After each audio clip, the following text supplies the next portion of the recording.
사도신경으로 신앙 고백하시겠습니다.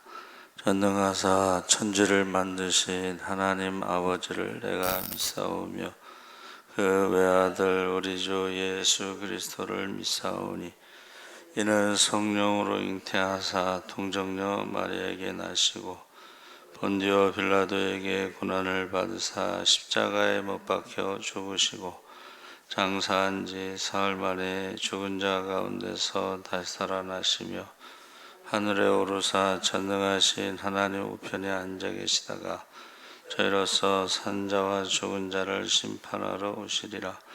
성령을 믿사오며 거룩한 공예와 성도가 서로 교통하는 것과 죄를 사하여 주시는 것과 몸이 다시 사는 것과 영원히 사는 것을 믿사옵나이다.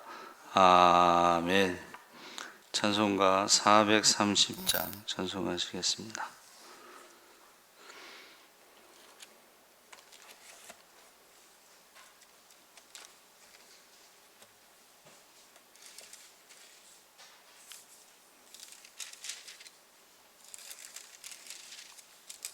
찬송가 430장 찬송하시겠습니다. 주와 같이 길 가는 것 즐거운 일 아닌가. 우리 주님 걸어가신 발자취를 밟겠네. 한 걸음 한 걸음 주 예수와 함께 날마다 날마다 우리 걸어가리. 어린아이 같은 우리 미련하고 약하나 주의 손에 이끌려 생명길로 가겠네. 한 걸음 한 걸음 주 예수와 함께 날마다 날마다 우리 걸어가리. 꽃이 피는 들판이나 험한 골짜기라도 주가 인도하는 대로 주와 같이 가겠네. 한 걸음 한 걸음 주 예수와 함께 날마다 날마다 우리 걸어가리. 옛 선지자의 녹같이 우리들도 천국에 들려 올라갈 때까지 주와 같이 걷겠네. 한 걸음 한 걸음 주 예수와 함께 날마다 날마다 우리 걸어가리. 아멘.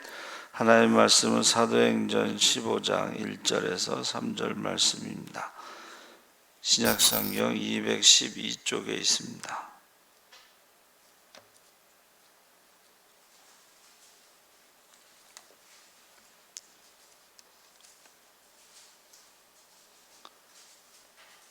사도행전 15장 1절에서 3절까지 우리 다 같이 읽겠습니다. 어떤 사람들이 유대로부터 내려와서 형제들을 가르치되 너희가 모세의 법대로 할례를 받지 아니하면 능히 구원을 받지 못하리라 하니 바울 및 바나바와 그들 사이에 적지 아니한 다툼과 변론이 일어난지라.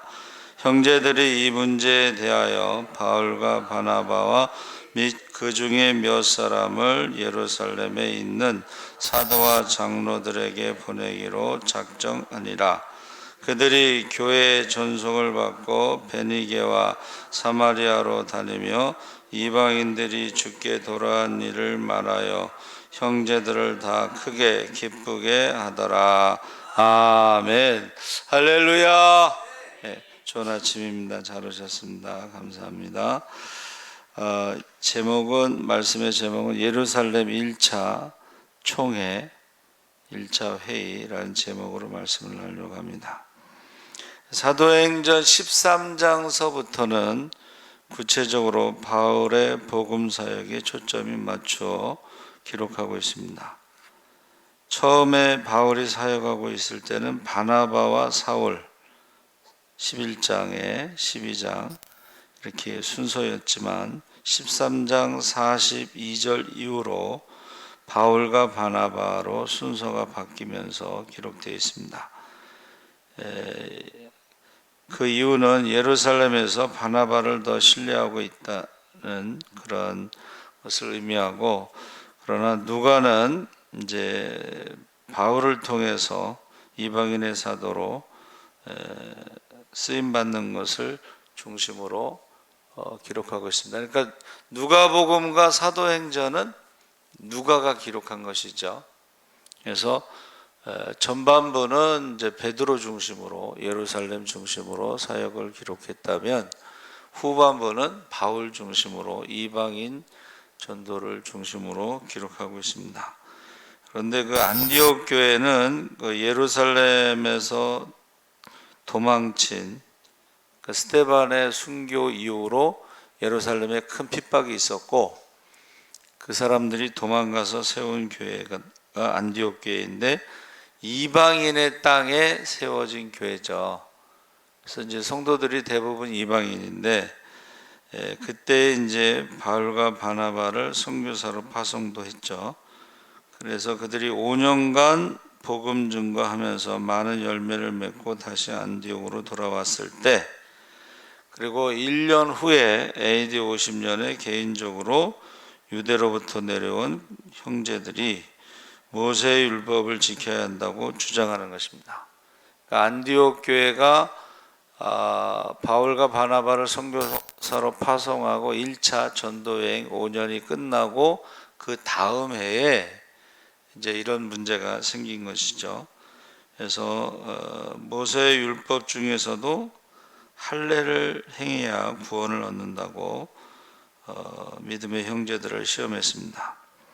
이것이 이제 문제가 된 것은 이제 바울과 바나바가 서로 다른 생각을 가지고 있는 거죠. 바울은 믿음으로 구원받는다.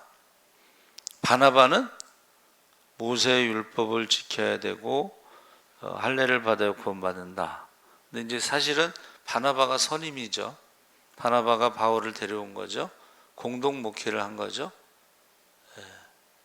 그런데 이제 1차 선교 여행이 끝나고 나서는 바울의 위상이 바나바와 거의 동등하게 된 거죠. 그래서 이제 다툼과 논쟁이 있었는데 이 문제가 해결이 안 된 거예요. 바나바와 바울이 동등한 어떤 위치에 있었기 때문에. 그래서 이것이 이방인들의 구원에 신앙의 정체성의 위기가 찾아온 것입니다. 그래서 우리 어제 오산이 기도원에 갔는데 그 목사님이 그 얘기를 하시더라고요. 신도시 중심의 젊은 성도들이 신앙생활이 좀 약하다. 그러니까 믿음이 있는 건지 없는 건지 잘 모르겠다. 그 목사님 표현은 거시기 하다 이제 이렇게 표현하는데, 한마디로 말하면 성령을 받아야 되는데, 성령을 받아야지 기도대장 되고 전도대장 되고 말씀대장 되고 순종대장 되고 봉사대장 되고 이제 그런 식으로 강하게 주장하셨어요. 그런데 이제 약간 구원은 받았지만 성령을 받지 않으면 열심을 내지 않는다 이렇게 말씀하셨는데, 예수님께서는 니고데모와의 대화에서 물과 성령으로 거듭나지 아니하면 천국을 볼 수도 없고 구원받을 수도 없다, 천국에 들어갈 수 없다 이렇게 말씀하셨어요. 그러니까 구원받았지만 성령을 받아야지 열심이다 이렇게 말씀하셨는데, 그거는 약간 뒤로 후퇴한 것 같아요. 예수님 말씀대로라면 물과 성령으로 거듭나지 아니하면 하나님 나라를 볼 수도 없고 하나님 나라에 들어갈 수 없다는 거예요. 그래서 과거에는 그 성령 받고, 그 목사님도 신학교 1학년서부터 노방전도를 하셨더라고요.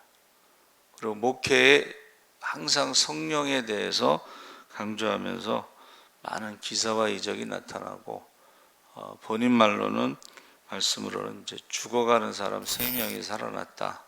죽어야 되는데 죽기 전에 기도해 달라고 그래서 기도했는데 안 죽으시더라는, 안 돌아가시더라는 거예요. 그런 사람이 3명이 있었다 얘기예요. 자, 여러분, 우리가요 신앙생활에 있어서 가장 중요한 것은 정직이에요. 목사님들도 정직하게 말씀을 선포해야 되는데, 물과 성령으로 거듭나지 아니하면 하나님 나라를 볼 수도 없고 하나님 나라에 들어갈 수 없다는 게 예수님 말씀입니다. 그래서 이 문제를 가지고 예루살렘에 가서 물어보자, 사도들과 장로들에게. 그래서 그것을 안디옥 교회가 좋게 생각했다. 그래서 이제 바울과 바나바 또 유다와 실라 뭐 이렇게 같이 왔죠. 그래서 그 문제를 가지고 회의가 열렸는데, 그때의 바리새파 사람, 그러니까 예수를 믿으면서도 이 사람은 이제 전에 바리새파 사람이니까는 그 사람이 딱 일어나서, 맞다! 모세 율법을 지키고 할례를 받아야 구원받는다. 이게 그렇게 생각하는 게, 율법을 지켜야 구원받는다, 모세 율법을 지켜야 구원받는다는 것이 쉽게 바뀌지 않습니다. 그리고 이방인들이 율법을 지키는 것은 힘들죠. 그렇죠? 그래서 거기에 대해서 이제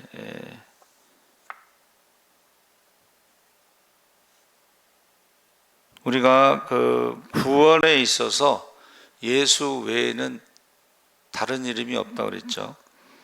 이제 거기다가 플러스 마이너스 가감하는 것을 이단이라고 부르는 것이고, 그 이단이 달을 이자에다가 꼬리가 다르다는 거지. 그러니까 처음부터 끝까지 다 다르면 구별이 되는데 다 똑같아요. 근데 그 꼬리를 감추고 있는데 그 꼬리가 다른 거를 이단이라고 하는 거예요. 그러니까 여기에 사람들이 그 꼬리를 감추고 있으니까 거기 이제 넘어가는 거죠. 성경 66권은 구원을 받는 계시로서 완성, 더 이상 계시는 없습니다. 근데 이제 우리가 계시 받았다 이 말은 성령의 조명이라는 말을 쓰는 거예요. 원래 66권 안에 있었는데 그거를 깨닫게 하는 것. 그러니까 하나님의 이름이 무엇입니까? 하고 목사님이 밤새도록 기도했다는 얘기 말씀드렸죠. 그때 출애굽기 3장 14절에 모세가 물어본 것에 대해 하나님이 나는 스스로 있는 자다, 야훼다 이렇게 대답하셨다고 그랬잖아요. 그러니까 원래 있는 것에 깨닫게 하는 걸 조명이라고 그러고, 계시는 이제 66권으로 끝난 거예요. 근데 그 66권에 가감하는 사람들, 그 계시록에 뭐라고 돼 있어요? 이 말씀에 더하거나 빼는 사람들, 더하는 사람들은 성경에 나와 있는 모든 저주를 더할 것이고, 빼는 사람들은 생명책에서 그 이름을 빼겠다, 그렇게 돼 있죠. 그리고 베드로는 억지로 풀다가 멸망한다 그랬잖아요. 억지로 풀다가. 그러니까 우리가 정확하게 예수 외에는 다른 구원받을 만한 이름이 없고, 예수님이 길이요 진리요 생명이다. 그래서 다른 예수를 전하거나 다른 복음을 전하거나 다른 성령을 전하는 자들은 하늘에 있는 천사라도 저주를 받는다 그랬습니다. 그래서 바리새인 중에 예수 믿는 사람이 맞다고 이렇게 먼저 이야기를 했을 때 이제 베드로가 일어나서 말을 하죠. 무슨 말을 하냐면, 고넬료 집에서 이방인들 중에 성령을 받는 것을 보니까 오순절에 우리와 똑같은 성령을 받더라. 그리고 그들도 방언하고 뭐 다 하더라. 그 이야기를 하죠. 근데 이 이야기를 하면서 내가 그때 고넬료 집에서 일어났던 일을 너희에게 말했을 때 너희들도 다 기뻐하지 않았느냐? 그러면서 성령의 은혜 외에는 다른 구원의 조건이 없다라고 결론을 내리는 거예요. 우리와 우리 조상이 능히 매지 못한 율법의 무거운 멍에를 왜 이방인 새신자들에게 지우느냐?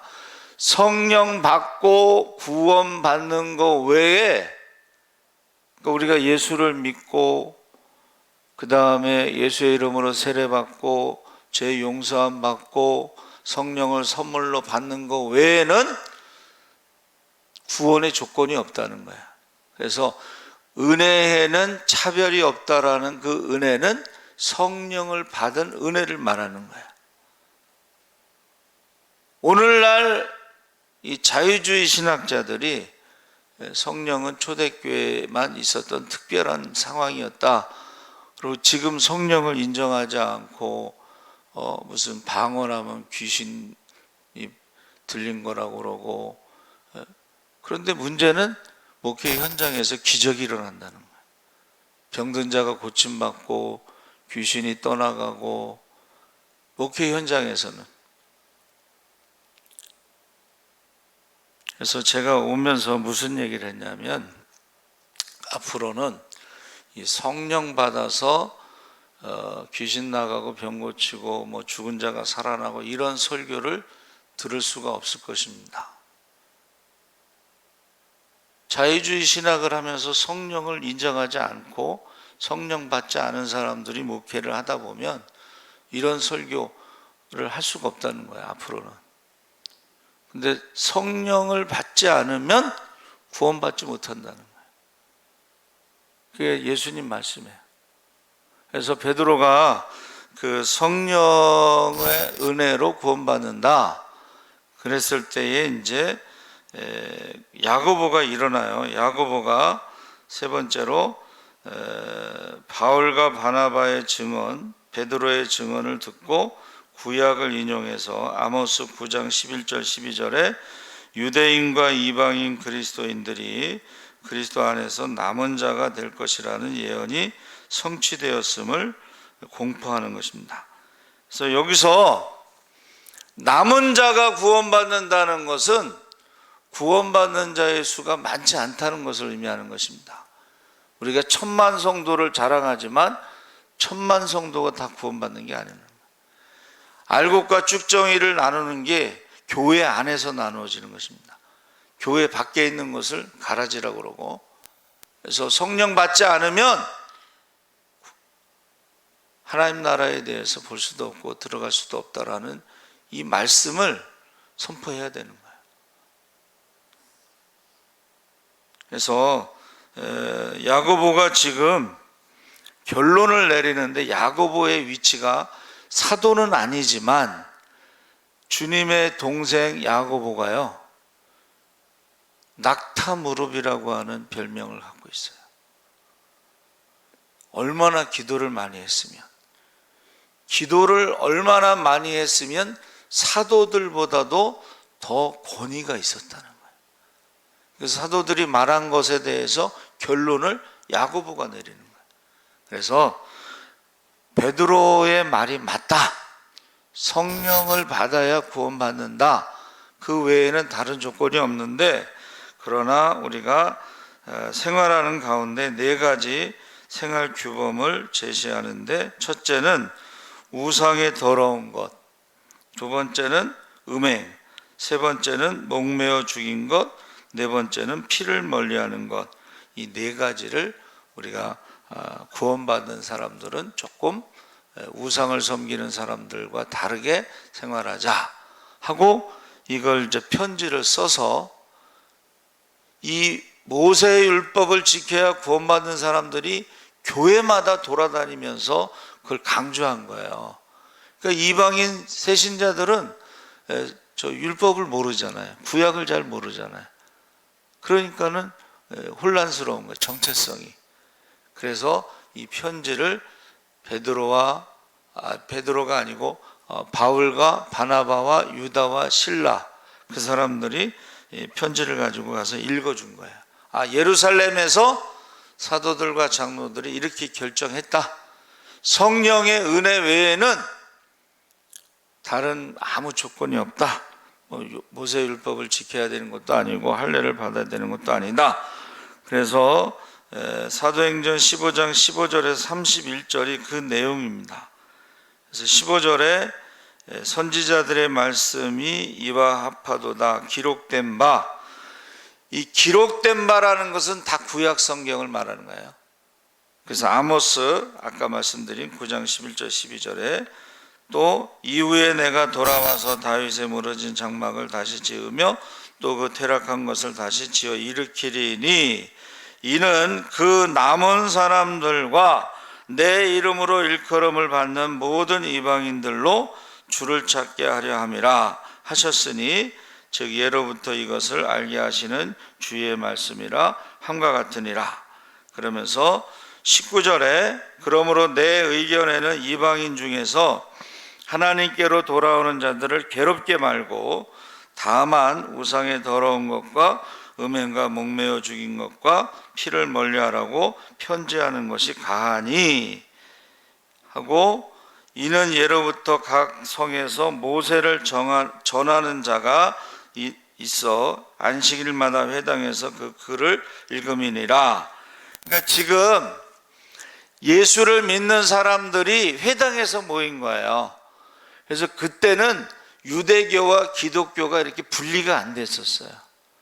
그러니까 회당에서 모이니까 모세를 전하는 자들도 당연히 가서 안식일마다 회당에서 모세의 율법을 지켜야 구원받는다는 것을 읽어준 거예요.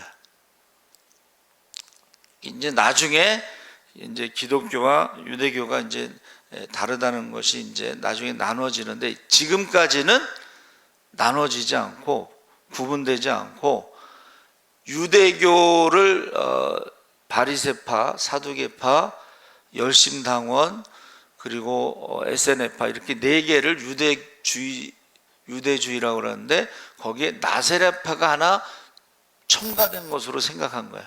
나사렛 예수파. 그러다가 나중에 이제 나눠지는 거죠.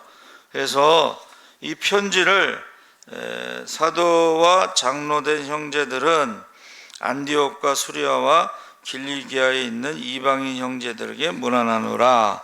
들은즉 우리 가운데 어떤 사람들이 우리의 시킨 것도 없이 나가서 말로 너희를 괴롭게 하고 마음을 혹하게 한다 하기로 사람을 택하여 우리 주 예수 그리스도의 이름을 위하여 생명을 아끼지 아니하는 자인 우리의 사랑하는 바나바와 바울과 함께 너희에게 보내기를 일치 가결하였노라. 그리하여 유다와 실라를 보내니 저희도 이 일을 말로 전하리라. 성령과 우리는 이 요긴한 것들 외에 아무 짐도 너희에게 지우지 아니하는 것이 강한 줄 알았노니, 하고 우상의 제물 이런 것을 써서 보낸 거예요. 성령과 우리는 요긴한 것 외에 해서 성령의 은혜 외에는 아무것도 구원의 조건을 달지 않는다. 구원받는 은혜에 차별이 없다. 이렇게 말하고 있습니다. 그래서 은혜라고 하는 말은 제가 설명할 때에 종이 자유함을 얻는 걸 은혜라고, 그러니까 우리가 율법의 종에서 자유함을 얻는 걸 은혜라고 그러고, 또 종을 자녀로 삼는 것을 저는 이제 은혜 위에 은혜다. 종이 자유케 되는 것도 은혜인데 이제 하나님의 자녀가 되는 것은 은혜 위에 은혜다. 저는 이제 그렇게 설명을 하고 있습니다. 그래서 보통은 이제 헤세드라는 단어를 많이 쓰는데 사도행전 15장 11절에 나오는 은혜는 우리가 저희와 동일하게 주 예수의 은혜로 구원받는 줄을 믿노라. 여기서는 헤세드에서 나온 하사드라는 단어를 썼어요. 그래서 이 하사드라는 말은 아까 말씀드린 대로 우리의 어떤 조건이 없이 뭐 종이 열심히 해서 은혜를 받았다 이런 게 아니고, 종이 무엇을 하지 않았는데 주인이 자유함을 주는데, 이것을 이제 우리가 은혜의 해, 성경에서 나오는 은혜의 해가 뭐예요? 그래서 희년이라고 부르는 거예요. 희년이 되면 종이 자유함을 얻습니다. 자유함을 얻는 걸. 그러니까 저와 여러분이 하나님의 은혜로 구원받았다는 것은 모든 것에 종의 어떤 그 속박으로부터 자유함을 얻는데, 거기에 율법의 종도 포함되는 거예요. 율법의 종으로부터 자유함을 얻습니다. 그래서 은혜라고 하는 것이 예쁘게 여기고 변함없이 사랑한다. 그런데 이제 이게 구약에는 에스더에서 은총이라고 번역이 돼 있어요. 은총은 예쁘게 여기고 사랑하는데 늘 생각한다 이런 뜻이에요. 그래서 하나님이, 여러분, 하나님이 이스라엘 백성들을 사랑할 때에 손바닥에 이름을 써서 늘 생각하는 것이 은총이에요. 그러니까 보세요. 이스라엘 백성이 애굽에서 나왔잖아요. 그래서 광야에서 40년 동안 살 때에 늘 하나님은 이스라엘 백성들을 생각하고 있었다는 거예요. 그래서 그들이 무엇이 필요한지, 무엇이 부족한지 이런 것들을 다 생각하고 여호와 이레 가운데 준비하고 계셨다는 것입니다. 그래서 저와 여러분이 이 사도행전 15장의 1차 회의는 기독교 구원관의 정리예요. 핵심이에요. 그리고 예수님이 물과 성령으로, 세례 요한은 예수님은 성령으로 세례를 주시는 분으로. 그래서 우리는 이 성령 받지 않으면 하나님의 은혜를 받은 것이 아니다. 성령을 받아야지 우리가 구원받고 하나님 자녀의 권세를 가지고 살아가고 말씀대로 살아갈 수 있다는 것을 꼭 기억하시기 바랍니다. 아멘. 살아계신 하나님 아버지, 하나님께서 우리에게 은혜의 해를 선포하셨습니다. 모든 종들이 자유함을 얻습니다. 그들이 원래 가지고 있었던 집을 다시 돌려주고, 땅을 돌려주고, 빛이 탕감되고, 그 은혜에 대해서 우리가 체험할 수 있도록 예수를 믿으면 모든 것으로부터 자유함을 얻는 것을 체험하게 하시고, 예수를 믿으면 성령을 선물로 받아서 자녀의 권세를 가지고 권능을